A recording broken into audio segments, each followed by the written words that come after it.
हाँ जी, सत श्री अकाल बच्चे सारिਆਂ ਨੂੰ। बच्चे सक्सैस ट्री पंजाब के यूट्यूब चैनल पर स्वागत है तुहाडा सारिਆਂ ਦਾ।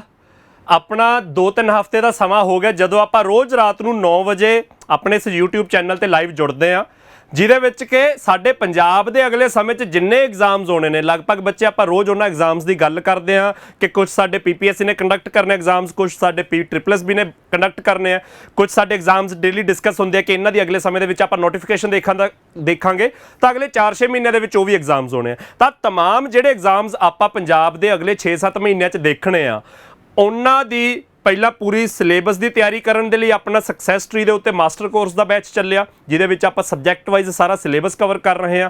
ਉਹਦੇ ਨਾਲ ਉਸ ਪੜ੍ਹੇ ਹੋਏ ਸਿਲੇਬਸ ਨੂੰ ਹੋਰ ਜ਼ਿਆਦਾ ਪੋਲਿਸ਼ ਕਰਨ ਲਈ, ਉਹਦੀ ਪ੍ਰੈਕਟਿਸ ਲਈ ਤੇ ਖਾਸ ਕਰਕੇ ਜੋ ਅੱਜ ਕੱਲ੍ਹ ਲੈਵਲ ਸਾਡੇ ਐਗਜ਼ਾਮਸ ਦੇ ਵਿੱਚ ਆ ਰਿਹਾ ਉਹਨੂੰ ਮੀਟ ਕਰਨ ਦੇ ਲਈ ਆਪਾਂ ਇੱਕ ਤਾਂ ਦੁਪਹਿਰੇ 12 ਵਜੇ ਬਿਲਕੁਲ free of cost selection guide the series ਚਲਾਈ ਹੋਈ ਆ, ਜਿਹਦੇ ਵਿੱਚ ਆਪਾਂ ਸਬਜੈਕਟ ਵਾਈਜ਼ ਹੀ ਪ੍ਰੈਕਟਿਸ ਕਰ ਰਹੇ ਤੇ ਸਬਜੈਕਟਸ ਦੇ ਵਿੱਚ ਵੀ ਰੈਂਡਮ ਪ੍ਰੈਕਟਿਸ ਨਹੀਂ ਹੈਗੀ, ਬਿਲਕੁਲ topic wise chapter wise practice ਹੋ ਰਹੀ ਆ। ਮੈਥ ਦੇ ਵਿੱਚ ਉਹਦੇ ਵਿੱਚ ਮੈਂ 5-6 ਚੈਪਟਰ ਕਰਾਤੇ ਤੁਹਾਡੇ, ਜਿਹਦੇ ਵਿੱਚ ਕੀ ਹੈ ਕਿ ਜੋ ਸਾਡਾ ਐਗਜ਼ਾਮਸ ਦੇ ਵਿੱਚ ਅੱਜ ਕੱਲ੍ਹ ਲੈਵਲ ਮੇਨਟੇਨ ਹੋ ਰਿਹਾ ਹੈਗਾ ਉਸੇ ਲੈਵਲ ਨੂੰ ਆਪਾਂ ਡਿਫੀਟ ਕਰੀਏ, ਉਸ ਤੋਂ ਵੀ ਜ਼ਿਆਦਾ ਚੰਗੀ ਤਿਆਰੀ ਕਰ ਸਕੀਏ। ਮੈਂ ਉਹਤੇ ਧਿਆਨ ਦੇ ਕੇ 6 ਚੈਪਟਰ ਕਰਾਤੇ। ਅਗਲਾ ਚੈਪਟਰ ਆਪਣਾ ਹੁਣ ਵੀਰਵਾਰ ਨੂੰ ਦੇਖੋਗੇ। ਸੋਮਵਾਰ ਤੇ ਵੀਰਵਾਰ ਮੈਥ ਦੀ ਕਲਾਸ ਹੁੰਦੀ ਆ, ਮੰਗਲਵਾਰ ਤੁਹਾਡੀ ਰੀਜ਼ਨਿੰਗ ਹੁੰਦੀ ਆ, ਬੁੱਧਵਾਰ ਤੇ ਸ਼ਨੀਵਾਰ ਤੁਹਾਡੀ GS ਦੀ ਕਲਾਸ ਹੁੰਦੀ ਹੈ, ਸ਼ੁੱਕਰਵਾਰ ਇੰਗਲਿਸ਼ ਦੀ ਕਲਾਸ ਹੁੰਦੀ ਹੈ। ਤਾਂ ਇਹ ਟਾਈਮ ਟੇਬਲ ਆਪਣਾ ਲਗਾਤਾਰ ਚੱਲ ਰਿਹਾ ਹੈਗਾ, 2-3 ਹਫ਼ਤੇ ਉਸੇ ਬੈਚ ਨੂੰ ਵੀ ਆਪਣੇ ਹੋ ਗਏ। ਉਹਦੇ ਨਾਲ ਰੋਜ਼ ਰਾਤ ਨੂੰ 9 ਵਜੇ ਬੱਚੇ ਆਪਾਂ ਕੁਐਸਚਨ ਆਫ ਦਾ ਡੇ ਦੇ ਸੈਸ਼ਨ 'ਚ ਜੁੜਦੇ ਹਾਂ, ਜਿਹਦੇ ਵਿੱਚ ਕੀ ਹੈ ਕਿ ਰੋਜ਼ ਰਾਤ ਨੂੰ 9 ਵਜੇ ਆਪਾਂ ਇੱਕ ਸਵਾਲ ਕਰਦੇ ਹਾਂ ਮੈਥ ਦਾ ਕਿ ਜੋ ਅੱਜ ਕੱਲ੍ਹ ਸਾਡੇ ਐਗਜ਼ਾਮਸ ਦੇ ਵਿੱਚ ਪੁੱਛਿਆ ਜਾ ਰਿਹਾ ਹੈ। ਆਪਾਂ ਉਸ ਕਿਸਮ ਦਾ ਡੇਲੀ ਇੱਕ ਕੁਐਸਚਨ ਕਰਦੇ ਜਾਈਏ, ਉਹ ਚਾਹੇ ਸਾਡੇ ਕਿਸੇ ਪੁਰਾਣੇ ਐਗਜ਼ਾਮ ਦੇ ਵਿੱਚ ਪੁੱਛਿਆ ਗਿਆ ਕੁਐਸਚਨ ਹੈ, ਜ਼ਰੂਰੀ ਨਹੀਂ ਕਿ ਕਿਸੇ ਪੰਜਾਬ ਦੇ ਪੇਪਰ 'ਚ ਪੁੱਛਿਆ ਜਾਵੇ। UPSC ਦੇ ਵਿੱਚ, ਕੈਟ ਦੇ ਪੇਪਰ ਦੇ ਵਿੱਚ, SSC ਦੇ ਪੇਪਰ 'ਚ, ਜਿਹੜੇ ਮਰਜ਼ੀ ਪੇਪਰ 'ਚ ਕੋਈ ਇੰਟਰਸਟਿੰਗ ਕੁਐਸਚਨ ਪੁੱਛਿਆ ਗਿਆ ਤੇ ਅੱਜ ਕੱਲ੍ਹ ਅਗਲੇ ਸਮੇਂ 'ਚ ਜਿਹੜੇ ਐਗਜ਼ਾਮਸ ਹੋਣੇ ਉਹਦੇ ਵਿੱਚ ਆਉਣ ਦੇ ਚਾਂਸਿਸ ਨੇ। ਉਹੋ ਜਿਹਾ ਕੋਈ ਸਵਾਲ ਜਾਂ ਸਟੂਡੈਂਟਸ ਜਦੋਂ ਪ੍ਰੈਕਟਿਸ ਕਰਦੇ ਆ ਉਹਨਾਂ ਦਾ ਕੋਈ ਡਾਊਟ ਆ ਜਾਏ ਤੇ ਉਹ ਕੋਈ ਇੰਟਰਸਟਿੰਗ ਕੁਐਸਚਨ ਹੋਵੇ ਜਿਹੜਾ ਮੈਨੂੰ ਲੱਗਦਾ ਕਿ ਬਾਕੀਆਂ ਨੂੰ ਕਰਾ ਦੇਣਾ ਚਾਹੀਦਾ, ਤਾਂ ਇਹੋ ਜਿਹੇ ਸਵਾਲ ਆਪਾਂ ਡੇਲੀ ਇੱਕ ਪਿਕ ਕਰਕੇ ਰੋਜ਼ ਰਾਤ ਨੂੰ 9 ਵਜੇ ਕਰਦੇ ਹਾਂ। ਤਾਂ ਉਸੇ ਲੜੀ ਦੇ ਵਿੱਚ ਬੱਚੇ ਅੱਜ ਦੀ ਕਲਾਸ 'ਚ ਆਪਾਂ ਪ੍ਰੋਫਿਟ ਲੋਸ ਦਾ ਕੁਐਸਚਨ ਕਰਨਾ, ਮੈਂ ਲਿਖਿਆ ਵੀ ਹੋਇਆ ਟਾਈਟਲ ਦੇ ਵਿੱਚ ਕਿ ਬਿਨਾਂ ਪੈਨ ਤੋਂ ਕਰ ਸਕਾਂਗੇ। ਬਿਨਾਂ ਪੈਨ ਤੋਂ ਕਿਵੇਂ ਕਰ ਸਕਾਂਗੇ ਉਹਨੂੰ ਮੈਂ ਥੋੜਾ ਜਿਹਾ ਪਹਿਲਾਂ ਡਿਟੇਲ 'ਚ ਸਮਝਾਊਂਗਾ, ਫਿਰ ਬਿਨਾਂ ਪੈਨ ਤੋਂ ਸ਼ਾਰਟਕਟ ਦੱਸੂਗਾ। ਇਹ ਕੁਐਸਚਨ SSC ਦੇ ਪੇਪਰ 'ਚ ਆਇਆ ਹੋਇਆ ਕੁਐਸਚਨ ਹੈ, ਤਾਂ ਮੈਂ ਬਿਲਕੁਲ ਡਿਟੋ ਸਟੇਟਮੈਂਟ ਪਿਕ ਕਰਕੇ ਲੈ ਕੇ ਆਇਆਗਾ। ਤਾਂ ਇਹ ਕੁਐਸਚਨ ਕਰਦੇ ਆ, ਜਿੰਨੇ ਸਟੂਡੈਂਟਸ ਜੁੜ ਚੁੱਕੇ ਨੇ ਬਾਈ ਬਣ ਕੇ ਸੈਸ਼ਨ ਨੂੰ ਲਾਈਕ ਸ਼ੇਅਰ ਕਰਦੇ ਜਾਇਆ ਕਰੋ। ਕੁਐਸਚਨ ਮੈਂ ਦੋਨਾਂ ਭਾਸ਼ਾਵਾਂ ਦੇ ਵਿੱਚ ਲੈ ਕੇ ਆਇਆ, ਤੁਸੀਂ ਪੜ੍ਹ ਸਕਦੇ ਹੋ। ਮੈਂ ਅੰਗਰੇਜ਼ੀ 'ਚ ਪੜ੍ਹਨ ਲੱਗਿਆ ਕਿ Mahesh and Umesh purchased a radio each for the same price and both marked up their respective radios by the same amount. Mahesh ਤੇ ਉਮੇਸ਼ ਨੇ ਇੱਕ ਰੇਡੀਓ ਖਰੀਦਿਆ ਸੇਮ ਕੀਮਤ ਤੇ ਦੋਨਾਂ ਨੇ ਆਪੋ ਆਪਣੇ ਰੇਡੀਓ ਦਾ ਮਾਰਕਡ ਪ੍ਰਾਈਸ ਵੀ ਸੇਮ ਸੈੱਟ ਕਰਤਾ। ਫਿਰ ਦੋਨਾਂ ਨੇ ਆਪਣਾ ਰੇਡੀਓ ਵੇਚਣਾ ਹੈ। ਵੇਚਣ ਲੱਗੇ ਕੀ ਹੋਇਆ, Mahesh gave a discount of ₹20 followed by another discount of 30%। Mahesh ਨੇ ਰੇਡੀਓ ਵੇਚਣ ਵੇਲੇ MP ਤਾਂ ਦੋਨਾਂ ਦਾ ਸੇਮ ਹੈ, ਮਹੇਸ਼ ਨੇ ਪਹਿਲਾਂ ₹20 ਦਾ ਡਿਸਕਾਊਂਟ ਦਿੱਤਾ ਤੇ ਉਸ ਤੋਂ ਬਾਅਦ ਜੋ ਕੀਮਤ ਰਹਿ ਗਈ ₹20 ਮਾਈਨਸ ਕਰਨ ਤੋਂ ਬਾਅਦ ਜੋ ਰਹਿ ਗਈ ਕੀਮਤ ਉਹਦੇ ਤੇ 30% ਦਾ ਹੋਰ ਡਿਸਕਾਊਂਟ ਦਿੱਤਾ। ਉਮੇਸ਼ ਨੇ ਕੀ ਕੀਤਾ, while Umesh gave a discount of 30% followed by another discount of ₹20। Mahesh ਨੇ ਪਹਿਲਾਂ ₹20 ਦਾ ਡਿਸਕਾਊਂਟ ਦਿੱਤਾ, ਜੋ ਪੈਸੇ ਬਚ ਗਏ ਉਹਦੇ ਤੇ 30% ਦਾ ਡਿਸਕਾਊਂਟ ਦਿੱਤਾ। ਉਮੇਸ਼ ਨੇ ਉਲਟਾ ਕੀਤਾ, ਉਹਨੇ ਪਹਿਲਾਂ 30% ਦਾ ਡਿਸਕਾਊਂਟ ਦੇ ਕੇ ਫਿਰ ₹20 ਅਲੱਗ ਤੋਂ ਮਾਈਨਸ ਕਰਤੇ, ₹20 ਦਾ ਮਗਰੋਂ ਡਿਸਕਾਊਂਟ ਦਿੱਤਾ। ਇਸ ਤੋਂ ਬਾਅਦ ਕਹਿੰਦੇ ਮਹੇਸ਼ ਨੂੰ ਪ੍ਰੋਫਿਟ ਹੋ ਗਿਆ ਤੇ ਉਮੇਸ਼ ਨੂੰ ਲਾਸ ਹੋਇਆ, ਤਾਂ ਮਹੇਸ਼ ਦਾ ਜਿਹੜਾ ਪ੍ਰੋਫਿਟ ਪਰਸੈਂਟ ਹੈ that is equal to thrice of Umesh ਦਾ loss percent. So what is the profit of Mahesh on the radio. ਤਾਂ ਆਪਾਂ ਮਹੇਸ਼ ਦਾ ਪ੍ਰੋਫਿਟ ਦੱਸਣਾ, ਤੁਸੀਂ ਪੰਜਾਬੀ ਦੇ ਵਿੱਚ ਵੀ ਕੁਐਸਚਨ ਪੜ੍ਹ ਸਕਦੇ ਹੋ ਬੱਚੇ। ਇਸ ਕੁਐਸਚਨ ਨੂੰ ਥੋੜਾ ਜਿਹਾ ਡਿਟੇਲ 'ਚ ਦੱਸਦਾ ਮੈਂ। ਦੇਖੋ ਦੋਨਾਂ ਦਾ CP ਸੇਮ ਹੈ, CP ਸੇਮ ਹੈ। ਉਸ ਤੋਂ ਬਾਅਦ ਦੋਨਾਂ ਨੇ ਆਪੋ ਆਪਣਾ MP ਸੇਮ ਸੈੱਟ ਕਰ ਲਿਆ। ਤਾਂ ਆਹ ਦੋਨਾਂ ਦਾ ਮੇਰੇ ਮੂੰਹ 'ਚੋਂ ਮੈਂਬਰ ਪਾਰਲੀਮੈਂਟ ਨਿਕਲਣ ਲੱਗਿਆ ਸੀ। ਦੋਨਾਂ ਨੇ ਆਪੋ ਆਪਣਾ ਮਾਰਕਡ ਪ੍ਰਾਈਸ ਸੇਮ ਸੈੱਟ ਕਰ ਲਿਆ। ਹੁਣ ਮਹੇਸ਼ ਨੇ ਕੀ ਕੀਤਾ, ਮਹੇਸ਼ ਨੇ ਪਹਿਲਾਂ ₹20 ਦਾ ਡਿਸਕਾਊਂਟ ਦਿੱਤਾ। ਆਹ ਦੇਖੋ ਮਹੇਸ਼ ਨੇ ਪਹਿਲਾਂ ₹20 ਦਾ ਡਿਸਕਾਊਂਟ ਦਿੱਤਾ followed by another discount of 30%, ਮਗਰੋਂ 30% ਦਾ ਡਿਸਕਾਊਂਟ ਦਿੱਤਾ। ਤਾਂ ਮਹੇਸ਼ ਨੇ ਪਹਿਲਾਂ ਤਾਂ ₹20 ਦਾ ਡਿਸਕਾਊਂਟ ਦਿੱਤਾ ਤਾਂ MP ਦੇ ਵਿੱਚੋਂ ਸਿੱਧੇ ₹20 ਮਾਈਨਸ ਕਰਤੇ, ਉਹਦੇ ਤੇ 30% ਦਾ ਡਿਸਕਾਊਂਟ ਦਿੱਤਾ ਤਾਂ ਕੀਮਤ ਕਿੰਨੀ ਰਹਿ ਗਈ 70%। ਕਾਹਦਾ, MP ਚੋਂ 20 ਮਾਈਨਸ ਕਰਕੇ, ਕਿਉਂਕਿ ਪਹਿਲਾਂ ₹20 ਦਾ ਡਿਸਕਾਊਂਟ ਦਿੱਤਾ ਤਾਂ MP ਚੋਂ ਸਿੱਧਾ ₹20 ਮਾਈਨਸ ਹੋ ਗਏ। ਉਹਦੇ ਤੇ 30% ਦਿੱਤਾ ਤਾਂ ਉਹਦਾ 70% ਰਹਿ ਗਿਆ। ਸੁਰੇਸ਼ ਨੇ ਕੀ ਕੀਤਾ, ਸੁਰੇਸ਼ ਨੇ ਪਹਿਲਾਂ ਐਮਪੀ ਦੇ ਉੱਤੇ 30% ਡਿਸਕਾਊਂਟ ਦਿੱਤਾ ਤਾਂ 70% ਆਫ ਐਮਪੀ ਰਹਿ ਗਿਆ।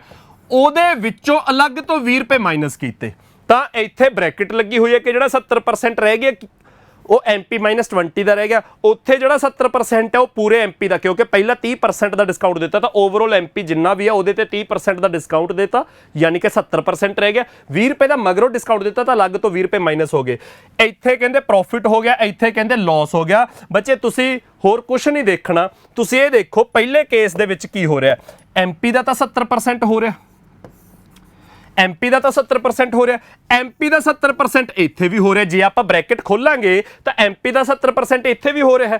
ਤਾਂ ਇੱਥੇ ਬੱਚੇ 70% ਐਮਪੀ ਦਾ, ਇੱਧਰ ਵੀ 70% ਐਮਪੀ ਦਾ, ਪਰ ਇੱਧਰ ਐਮਪੀ ਦਾ 70% ਕਰਨ ਤੋਂ ਬਾਅਦ ਕੀ ਮਾਈਨਸ ਹੋ ਰਿਹਾ, 20 ਰੁਪਏ ਦਾ 70% ਯਾਨੀ ਕਿ 14 ਰੁਪਏ ਮਾਈਨਸ ਹੋ ਰਹੇ ਨੇ। ਇੱਧਰ ਐਮਪੀ ਦਾ 70% ਕਰਨ ਤੋਂ ਬਾਅਦ ਪੂਰੇ ਦੇ ਪੂਰੇ 20 ਰੁਪਏ ਅਲੱਗ ਤੋਂ ਮਾਈਨਸ ਹੋ ਰਹੇ ਨੇ। ਤਾਂ ਬੱਚੇ ਐਮਪੀ ਤੋਂ ਤੁਰੇ ਆਪਾਂ, ਐਮਪੀ ਤੋਂ ਤੁਰੇ ਆਪਾਂ, ਐਮਪੀ ਦਾ 70% ਇੱਧਰ ਕੀਤਾ, 70% ਇੱਧਰ ਕੀਤਾ ਤਾਂ ਬਰਾਬਰ, ਪਰ ਇੱਧਰ 70% ਕਰਕੇ 14 ਰੁਪਏ ਮਾਈਨਸ ਕੀਤੇ, ਇੱਧਰ 70% ਕਰਕੇ 20 ਰੁਪਏ ਮਾਈਨਸ ਕੀਤੇ। ਇਹਦਾ ਸਿੱਧਾ ਸਿੱਧਾ ਮਤਲਬ ਕੀ ਹੈ, ਦੋਨਾਂ ਦੇ ਵਿੱਚ 6 ਰੁਪਏ ਦਾ ਡਿਫਰੈਂਸ ਹੈ। ਤਾਂ ਆਹ ਸਿੱਧਾ ਸਿੱਧਾ ਨਿਚੋੜ ਤੁਸੀਂ 6 ਰੁਪਏ ਤੱਕ ਕਿਵੇਂ ਲੈ ਕੇ ਆਉਣਾ ਹੈਗਾ, ਤੁਸੀਂ ਬੱਚੇ ਬਿਲਕੁਲ ਨਹੀਂ ਉਲਝਣਾ ਹੈਗਾ।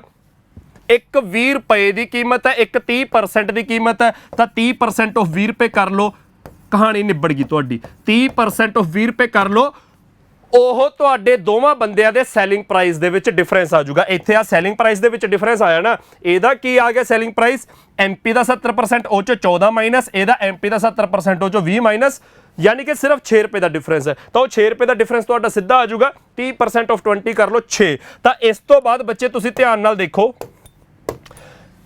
ਮਹੇਸ਼ ਨੂੰ ਪ੍ਰੋਫਿਟ ਹੋਇਆ ਤੇ ਉਮੇਸ਼ ਨੂੰ ਲਾਸ ਹੋਇਆ। ਮਹੇਸ਼ ਦਾ ਪ੍ਰੋਫਿਟ ਥਰਾਈਸ ਲਿਖਿਆ ਹੋਇਆ ਨਾ, ਥਰਾਈਸ ਦਾ ਮਤਲਬ 3:1, ਤਾਂ ਮਹੇਸ਼ ਦਾ ਪ੍ਰੋਫਿਟ ਸੁਰੇਸ਼ ਦੇ ਲਾਸ ਤੋਂ 3 ਗੁਣਾ ਹੈ, ਕਿਉਂਕਿ ਵੈਸੇ ਤਾਂ ਪਰਸੈਂਟੇਜ ਦੇ ਵਿੱਚ ਲਿਖਿਆ ਬੱਚੇ ਮਹੇਸ਼ ਪ੍ਰੋਫਿਟ ਪਰਸੈਂਟ, ਉਮੇਸ਼ ਦਾ ਵੀ ਪ੍ਰੋਫਿਟ ਪਰਸੈਂਟ, ਪਰ ਕਿਉਂਕਿ ਦੋਨਾਂ ਦਾ ਜਿਹੜਾ ਪ੍ਰੋਫਿਟ ਪਰਸੈਂਟ ਹੈ ਸੀਪੀ ਦੇ ਉੱਤੇ ਹੀ ਕੈਲਕੂਲੇਟ ਕਰਨਾ ਤੇ ਸੀਪੀ ਬਰਾਬਰ ਹੈ। ਸੋ ਜੇ ਪਰਸੈਂਟੇਜ ਦੇ ਵਿੱਚ ਪ੍ਰੋਫਿਟ ਤੇ ਲਾਸ ਬਰਾਬਰ ਨੇ ਤਾਂ ਰੁਪੀਸ ਦੇ ਵਿੱਚ ਵੀ ਬਰਾਬਰ ਹੋਣਗੇ। 3:1 ਤੇ 3:1 ਦਾ ਕੁੱਲ ਕੀ ਹੈ, ਰੇਸ਼ੋ 'ਚ 4 ਯੂਨਿਟ ਤੇ ਉਹ 4 ਯੂਨਿਟ ਦੀ ਵੈਲਿਊ 6 ਰੁਪਏ ਦੇ ਬਰਾਬਰ ਹੈ। 1 ਯੂਨਿਟ ਦੀ ਵੈਲਿਊ 1.5 ਰੁਪਇਆ, 1 ਯੂਨਿਟ ਦੀ ਵੈਲਿਊ ਜੇ 1.5 ਰੁਪਇਆ ਤਾਂ ਮਹੇਸ਼ ਦਾ ਪ੍ਰੋਫਿਟ ਫਾਈਂਡ ਕਰਨਾ 3 ਯੂਨਿਟ, ਤਾਂ 3 ਯੂਨਿਟ ਕੀ ਆਜੂ 1.5 ਰੁਪਏ ਦੇ ਹਿਸਾਬ ਨਾਲ 4.5 ਰੁਪਏ ਬੱਚੇ ਤੁਹਾਡਾ ਇਸ ਕੁਐਸਚਨ ਦਾ ਡੀ ਆਪਸ਼ਨ ਆਨਸਰ ਆ ਜਾਊਗਾ। ਤਾਂ ਇਸ ਕੁਐਸਚਨ ਦੇ ਵਿੱਚ ਕੱਢਣ ਪਾਉਣ ਨੂੰ ਹੋਰ ਕੁਝ ਨਹੀਂ ਹੈਗਾ। ਸਟੇਟਮੈਂਟ ਬਹੁਤ ਲੰਬੀ ਆ, ਸਟੇਟਮੈਂਟ ਲੰਬੀ ਦੇ ਵਿੱਚ ਕੀ ਸਮਝਣਾ, ਇੱਕ ਬੰਦੇ ਨੇ ਪਹਿਲਾਂ 20 ਰੁਪਏ ਦਾ ਡਿਸਕਾਊਂਟ ਦਿੱਤਾ, ਐਮਪੀ ਸੇਮ, ਉਸ ਤੇ ਪਹਿਲਾਂ 20 ਰੁਪਏ ਦਾ ਡਿਸਕਾਊਂਟ ਦਿੱਤਾ, ਮਗਰੋਂ 30% ਦਾ ਡਿਸਕਾਊਂਟ। ਦੂਜੇ ਬੰਦੇ ਨੇ ਪਹਿਲਾਂ 30% ਦਾ ਡਿਸਕਾਊਂਟ ਦਿੱਤਾ, ਮਗਰੋਂ 20 ਰੁਪਏ ਦਾ ਡਿਸਕਾਊਂਟ ਦਿੱਤਾ। ਤਾਂ ਉਹਨਾਂ ਦੋਨਾਂ ਦੇ ਸੈਲਿੰਗ ਪ੍ਰਾਈਸ ਦੇ ਵਿੱਚ ਕੀ ਫਰਕ ਹੋਊਗਾ ਬੱਚੇ, ਤੁਸੀਂ ਹੋਰ ਕੁਝ ਨਹੀਂ ਕਰਨਾ, ਤੁਸੀਂ 30% ਆਫ 20 ਰੁਪਏ ਕਰ ਲੈਣਾ, 6 ਰੁਪਏ ਆ ਗਿਆ ਤਾਂ ਉਹ ਉਹਨਾਂ ਦੇ ਸੈਲਿੰਗ ਪ੍ਰਾਈਸ 'ਚ ਡਿਫਰੈਂਸ ਹੈ। ਜੇ ਇੱਥੇ ਮੰਨ ਲਓ ਮੈਂ ਸਟੇਟਮੈਂਟ ਚੇਂਜ ਕਰਕੇ ਲਿਖਾਂ ਵੀ ਇੱਥੇ ਲਿਖਿਆ ਹੋਵੇ 50 ਰੁਪਏ, ਇੱਥੇ ਲਿਖਿਆ ਹੋਵੇ 10%,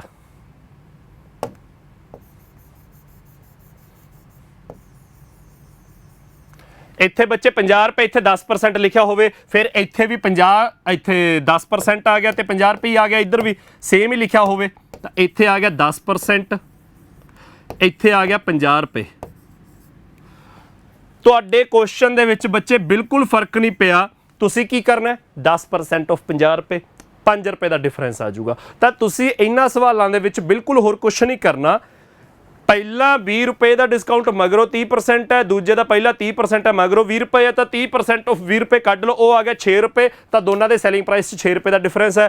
ਇੱਕ ਕਹਿੰਦੇ 3 ਪ੍ਰੋਫਿਟ ਤੇ ਦੂਜਾ 1 ਲਾਸ ਤੇ ਜੋ ਰੇਸ਼ੋ ਦਿੱਤੀ ਹੈ, ਤਾਂ 3 ਤੇ 1 ਦਾ ਟੋਟਲ 4, 4 ਦੀ ਵੈਲਿਊ 6 ਰੁਪਏ, 1 ਦੀ ਵੈਲਿਊ 1.5 ਰੁਪਏ, ਤਾਂ 3 ਕੱਢਣਾ 4.5, ਜੇ ਉਮੇਸ਼ ਦਾ ਲਾਸ ਕੱਢਣਾ ਹੁੰਦਾ 1.5 ਰੁਪਏ ਆਨਸਰ ਆ ਜਾਂਦਾ, ਕਹਾਣੀ ਖਤਮ ਹੋ ਗਈ ਬੱਚੇ। ਇਹ ਆਪਣਾ ਅੱਜ ਦਾ ਕੁਐਸਚਨ ਸੀਗਾ।